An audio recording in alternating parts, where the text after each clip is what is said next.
So tonight, here's what you need to know, America. Actually, maybe there's a fourth reason Romney would dedicate, or decide to back McCain and dedicate his what do you call them, delegates to McCain. Money, maybe.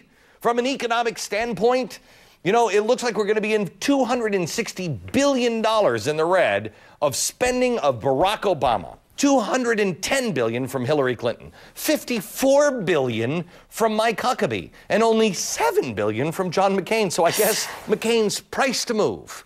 But I still don't think I can afford to pull a lever for John McCain in November. Chris Wilson is a Republican strategist, CEO of Wilson Research Strategy. What happened today? What does this mean? Well, I think it's a continuation on Romney's speech to CPAC that the top issue facing America is the war on terror. And if you look at the candidates that are running for president right now on the Republican side and the Democrat side, there's no question. You have John McCain, who understands the challenges created by September 11th. Let's call him a September 12th American. Whereas on the other side, you have Barack Obama and Hillary Clinton that are really September 10th Americans.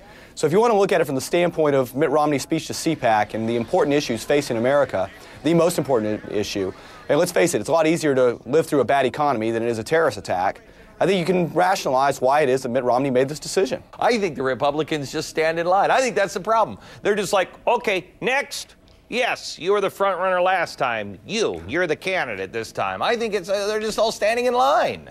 Well, there is some of that, and I think this was Mitt Romney's way of getting in line. Now he is the front runner going into 2012 or 2016, and he had to do this. So now you look at this point. Have to do.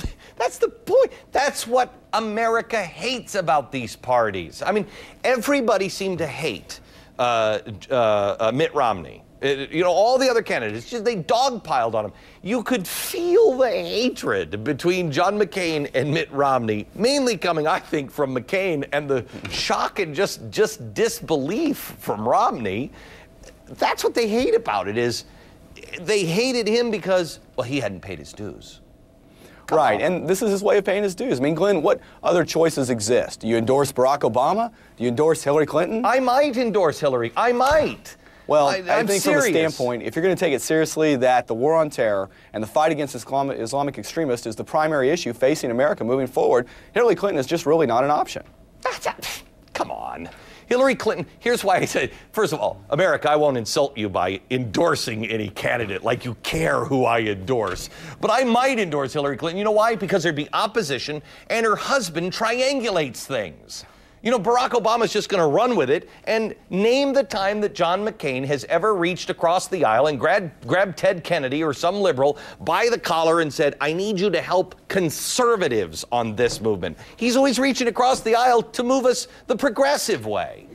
Well, you've got to look at what McCain did on judges and say that's why we ended up with Roberts and Alito. I mean, he had a lot to do with putting two very strong conservatives on the Supreme Court. John McCain has moved to the right in a lot of areas, and I think he's also pointed out, you mentioned the tax cuts, he said that was the wrong decision. He would have voted for those now. He's talked about learning on his issue on immigration. He's moved his stance there.